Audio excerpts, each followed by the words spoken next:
Hey everyone, welcome back to another episode of One Bypass, One Stroke, One Survivor with my dad, Bill Daly. When we spoke last, we talked about the first 30 days, that critical from the day you had your stroke to about 30 days in, what it was like for you, what it was like for your loved ones. This conversation, I thought maybe we would go a little bit further. So let's go past a month. You've survived this thing for a month. I don't want to put words in your mouth, so I kind of want to stop short there. I don't know if you were, in 30 days, you were starting to develop some skills that you previously hadn't. I don't know. I don't know what your mind, I don't know much about it. So it's just kind of cool because I'm going to hear it for the first time too. So let's just start right there. You're a month into rehab. Let's start with your mindset. How was your mindset once you started to get your cognitive abilities back? Great. I felt great about myself. My mindset was getting better. There were times we tripped. I remember what I didn't remember when my wife had come into my room about 2 to 3 weeks after I had the stroke and told me that my brother-in-law Frank had a stroke also. I remember this, yeah. And told me Frank had passed. And you and Frank were fairly close, yeah. Yes. He was a salesman in the store we had, and prior to knowing Anna, he was responsible. She was probably upset at him for that. So you're in a hospital, surviving a stroke. 30 days into it, you learn that your good friend and brother-in-law Frank also suffers a stroke And passes away. and this kills him. Right, this kills him. What did that do to you as a survivor? Sort of summoning the strength, courage, energy to overcome these obstacles. What did that do to you? Well, I don't want to get emotional. Just thinking about it.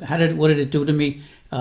Initially, I cried with my wife. We pulled the curtain around. We cocooned ourselves and we cried In the most sterile of environments. And I didn't realize what I was crying for because it was 3 weeks into my hospitalization, and she cried, I cried, Frank, and then it was maybe 2 weeks after, when I was into the second set of 30 days, that it really hit me, and I think it hit me actually on a day that I happened to be working on one of the machines to strengthen your legs, and who wheeled into the room, or was wheeled into the room, but a professor from Drew University.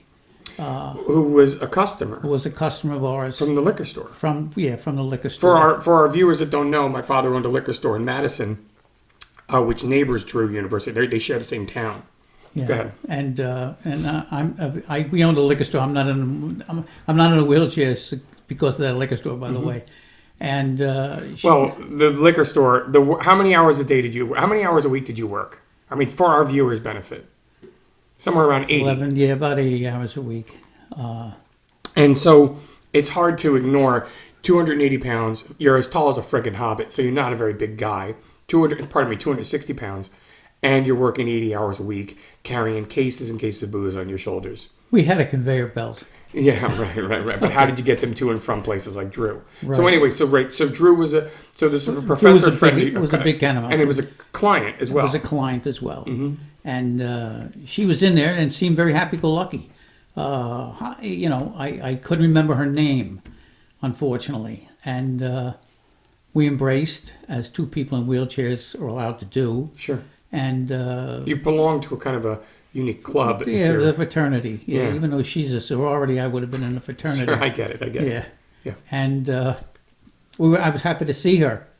And you don't always cross with the same people when you're having your physical. I might be doing OT the next day and she's doing PT. But to make a long story short, she passed away 3 days later. She passed away at the hospital. Frank, Frank is already deceased. That's my point. Right. And then she, let's talk about what this, what does this do for our viewers' benefit? Your situation is unique, and our viewers' their situations are unique too. But let's talk universally to the universal trouble that it was for you to overcome these ridiculous obstacles. Not only are you learning how to use the right side of your body again, which has completely failed you, I mean, right? You have no control over it. But then you lose a loved one who was obviously important to you to the point where even today, many years later, you can't talk about it without getting choked up. And then this colleague of yours also dies. Let's talk about what was your head? Where was your head? What was your like? Where were you like mentally that you were able to wake up, go to PT, go to OT, go to speech therapy, and just continue to fight the good fight despite all of these obstacles? Well, you know, you often hear people say, yeah, he's gone, she's gone, you know, but they're in a better place. Well, I'm not trying to be religious at all, in a better place. I'm sure both of them would just as soon have been alive. Yeah, sure. Would just as soon have been trying. Mm-hmm. Frank, I think must have had, and I don't know for sure, but I would imagine that he was alone when this first occurred to him early in the morning, and my wife's sister didn't show up till 5 or 6 o'clock from work, and so he had maybe 9 hours to sit there and either bleed or, which I think it was. I think his was so devastating. Were these the thoughts that you're going through your head when you're trying to figure out how to succeed when you're, in PT tomorrow? No. I really didn't draw any correlation between what I was going to do next and what happened. I was upset. Yes. Was I alone in my room? Yes. I don't know if anybody came that day to see me because there was always somebody around. That you guys were coming, I was every there day for an hour regularly, and a half. And the problem was I didn't get to see Anna very much because she had our business to run. Right, right. She wasn't. She hadn't done any of the ordering. Mm-hmm. She didn't really know much of many of the salesmen or kind of what I wanted to keep in inventory. Mm-hmm. So that was, and then run the house, see me at the hospital, maybe do a laundry for me. I mean, her job was Herculean. handled impeccably. Really, it was. She did really do a great job. I don't want to carry this on. I just stepped over it. It happened. And I had to go right. I had to go the next day. Stepped over it. It's an interesting choice of words. You had to just, as though it's just a tree in the middle of the road. You got to go around it and keep I'm going. in a wheelchair and I have to go around it. I guess I can't go over it. It had to happen. And that's what I did. I got up the next day, and were they on my mind? More than likely, they probably did appear in the back of my mind. Sure. But I had to go forward. It didn't scare me. I didn't say, "Oh my God, could I be next?" People die in trees. Didn't cross your mind that your mortality, no, any more than it probably already had Yeah. when you first had the stroke. When you said, when going to in our previous conversation, for our viewers' benefit, when we talked about your first 30 days, you talked about that ambulance ride to the ER and how you were just terrified. That was the most scary.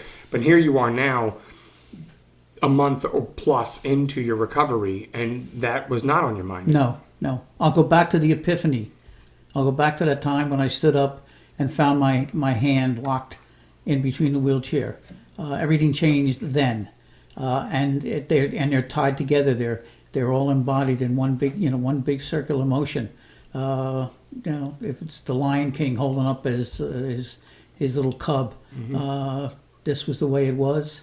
They're gone. I've got to get around them. So you just accepted the circumstances. I had to. There was no other choice. I had to accept them, and I did. Was it inspiring at all? Did you find the loss of these people you cared about, particularly Frank?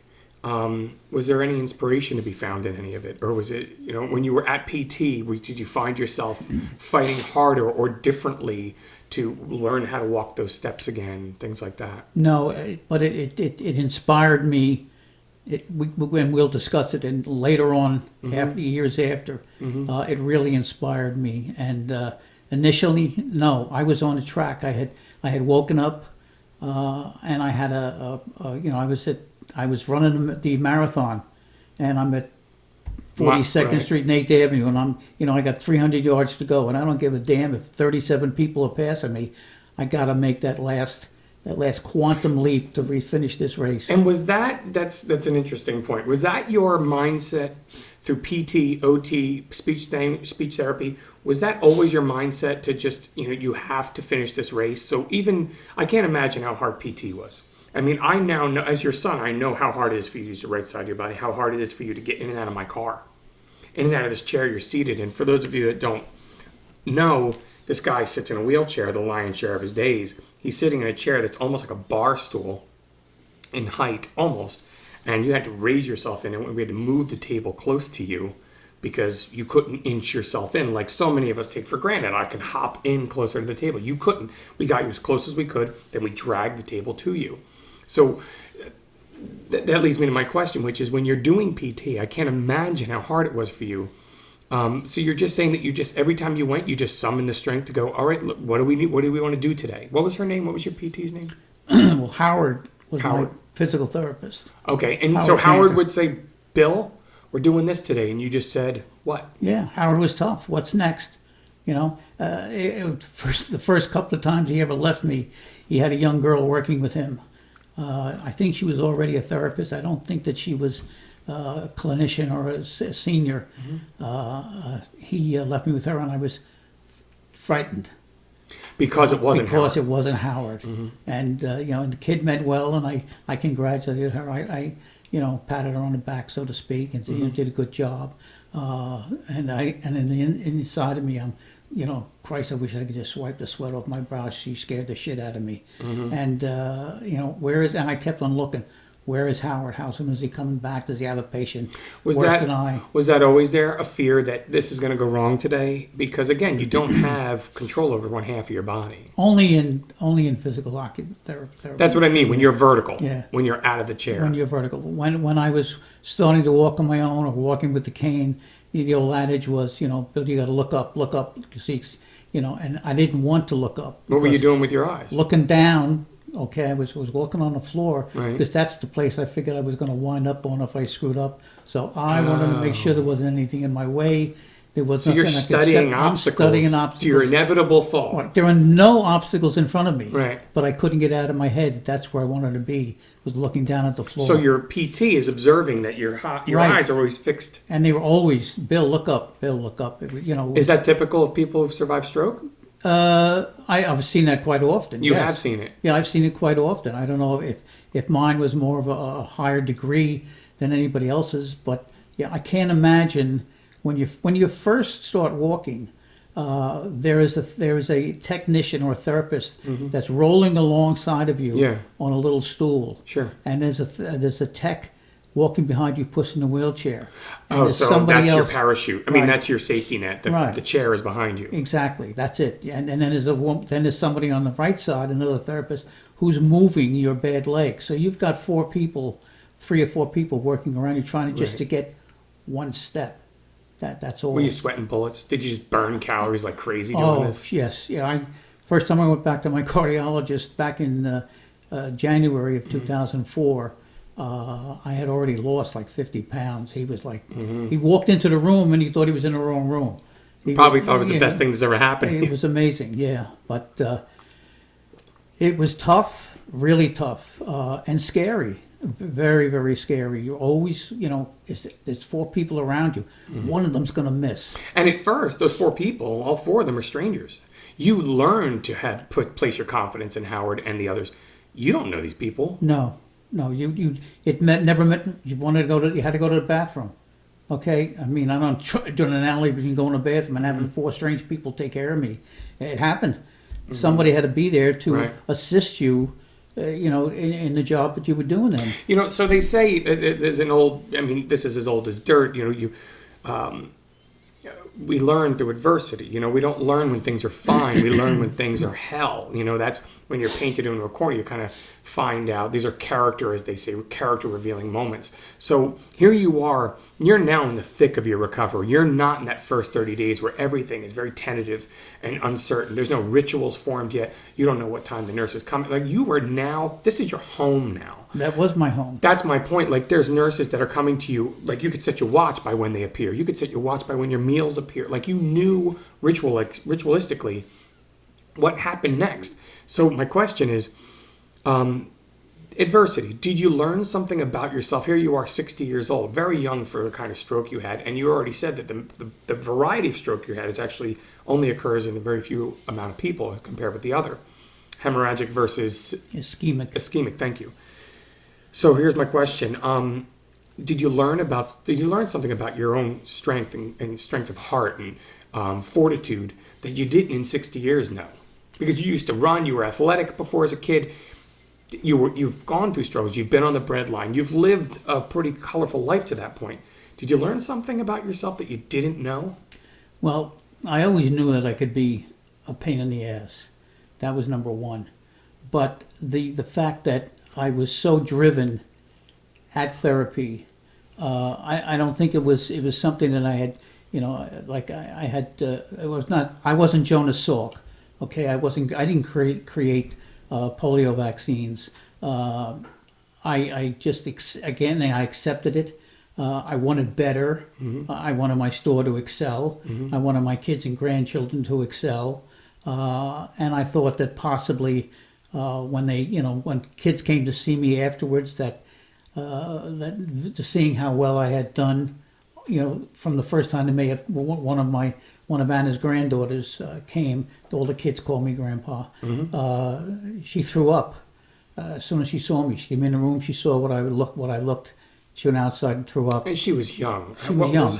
What's her name? Daniela. Danielle. She was a very young kid. Very young. Sean, the other kids, just jumped up on the bed with, "Hey, it's Grandpa," Sure. Like they were going to bounce around, or I'm going to put over my shoulder and play like I'm a frog or an alligator or something. Sure. And I don't know whether or not I just answered your question, but I didn't see anything as adversity. You didn't. In other words, you didn't treat these things as it. No, nothing. But did you say to yourself when you like you said, taking one step caused you to sweat bullets? Oh, So sure. right. So did you ever say to yourself, early in your, let's call it the second of the 3/3 of your stay, and I don't know. So you're in your 2/3 into your stay. Did you say to yourself, "Wow, I'm really learning that I am a pretty durable dude," not just because you survived the hemorrhagic stroke, but wow, I can take on whatever they throw at me. Is that something you always knew? I mean, you always had an uncompromising work ethic, so perhaps that translates into PT. As a guy who works 80 hours a week, maybe it makes sense that you would also work your tail off in PT. But did you know that about yourself? No, I can't say that I did. I mean, I don't want to sound like I'm sitting here and all these platitudes you're tossing my way.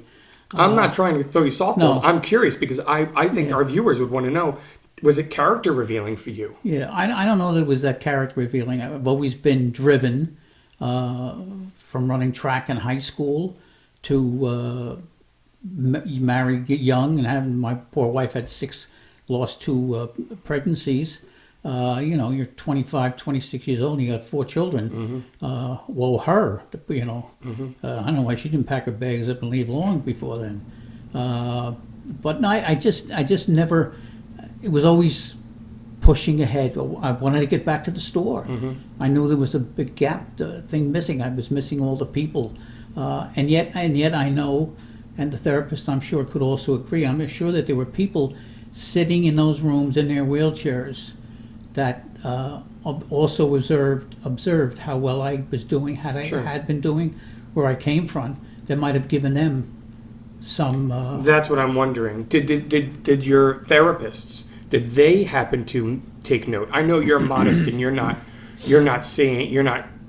basically telling me, no, Scott, I was who I've always been during PT, OT, etc. Did your therapist observe in you sort of this hard work, this commitment to returning to a normal life? Yeah, definitely. Did you know if you would? Did you know if you would return to a normal life? Like a life like the one you were living? Right. When I was able to, all of a sudden I became the cut-up, which I always had been. And all of a sudden now I'm wearing a gown and I'm walking with a cane.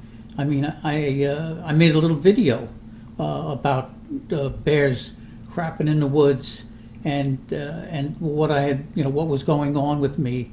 And as it came to walking, I had done a shot of my therapist walking alongside of me while one of the other therapists was pushing. And I immediately switched from that spot to how well I was doing, and I put in Michael Jackson doing a moonwalk, getting on an elevator with one of the therapists, and her accusing me of touching her inadvertently as we were on the elevator together alone. So you were just finding levity in everything? Everything. Everything I could. I found levity in. I was having trouble tying my shoes. They figured maybe they could put... How could you tie your shoes with your other hand? Is I do. I do it. I tie my now shoes every you do, day. but then it was impossible. Right. Like if I was going to get promoted from the 6th or 7th grade and shoelaces were being tied, but that was it. I was back in the 6th grade forever. It's so interesting, and we got to wrap up soon. But this is really interesting. I again, we've been over this. I don't know what those problems are like. I have not been in a situation where half my body stopped cooperating with me. But I would think, maybe I'm wrong, that I think that I would get extraordinarily impatient with the limitations I'm now having to grapple with. You sound like you were just making light of it every time it revealed itself. If you couldn't use a toilet in private, you laughed at it. If you couldn't tie your shoes, you laughed at it. If you were goofing around about your inability to walk by likening it to Michael Jackson doing the moonwalk. I mean, it's pretty amazing. Were there other people, in the hospital, in the rehab with you that also suffered a comparable stroke in size, scope, etc., consequence? Did you see out of them that they did struggle? Because I'm a little surprised that you weren't a little bit more impatient with the process. Well, I knew it was going to be a long trip. I couldn't be impatient. And because of HIPAA laws, you weren't allowed to know anything about anyone. So you couldn't really turn to your peer and learn how they're doing? No idea. And every stroke was like a snowflake, that old sissy comment, they're all different. Mm-hmm. I had an ischemic stroke. Okay, I didn't get to the hospital till about 7 or 8 hours after I got sick, and I was afraid to call. I didn't want to call and bother anybody. Mm-hmm. I wanted to call my uncle in Des Moines, Iowa, or call my old butcher because I knew he had a stroke. Mm-hmm. Those mistakes are made so often. They want you there 3.5 hours. Now it's up to... I can't win. We'll do it later on. Sure. The advancement. Yeah, we could tackle that in a separate conversation. We'll tackle in a separate conversation. But, I mean, just to bring people around, and when I did, I don't know, I just felt like, being the client, like I was Jerry Lewis. Mm-hmm. Jerry Lewis he used to say about him that he'd open up his refrigerator, and as soon as the light went on in the refrigerator, he'd do 30 minutes worth of material because the light came on him. We'd all be in a circle, and I'd ask the girls, because it was mostly women that were there, that had the strokes at the time, let's play spin the bottle. So, they spin. Did you find a correlation? Listen, this is not. This is rather well-defined psychology. There are very strong correlations between the funniest people in the world being also those most exposed to adversity in their lives. Right. It's just a fact. The more good-humored a person tends to be, the more tortured they've more likely experienced in their lives. They've learned to cope and manage by, instead of crying, laughing. Did you find that there was a correlation that the more seemingly unpleasant a situation was, the more it pulled out of you that Henny Youngman, that sort of joker in you? Like, the more it became serious and difficult and potentially trying, the more you were prone to sort of make light of it. Yeah, in a way, you've got a point. I mean, there were things that happened while I was there, going to Mass and being insulted by the priest. Mm-hmm. Like, where did he get the balls to talk to me like that? I want to receive communion, and you're divorced, and then like he dismissed me. Sure. And then the following time we went to Mass, like I was up his tail, I'll read that reading, Father. I'll do this, Father. And I was loud. Sure. We're in a small room, and there was 7 or 8 Catholic people. Sure. And and he would turn around like, who was being so loud? I wanted that guy to know that I was there. Sure. That there was a reason I was there. Okay, and how he had let me down. I don't know. That's one thing. I always think. My father was murdered Christmas Eve, 1971. And it's one of, when you got someone who's sick, someone who has a stroke and lasts for 19 days or 20 days. Mm-hmm. My dad's life was taken, boom. He was stabbed to death Christmas Eve, 4 o'clock in the afternoon. And I always think, because I don't think I ever had a chance to mourn him when it happens that quickly. And he had a lot to do with that also.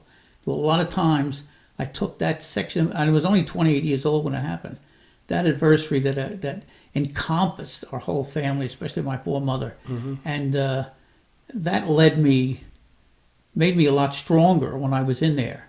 Well, I wonder how Dad would handle this. And he was a World War II vet and didn't speak about the times he spent in the South Pacific for 3 years. And that informed how you managed difficult situations in rehab? Yes. And what would Dad do? In more ways than one, even before the stroke. I mean, even before the triple bypass. Right, but the stroke kind of shined a light on that. Definitely shined a light on it, yeah. Huh. I needed to do some ass kicking, and his opportunity at the age of 61 was nullified by some creep. Sure. And, that was part of what drove me. And just as an example, I mean, and there were disappointments too, because I never got to play Spin the Bottle, because when we went to play, we had no glass bottle.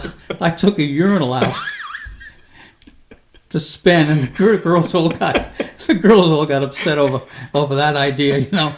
It's clean, it's brand new, but nobody then wanted to play.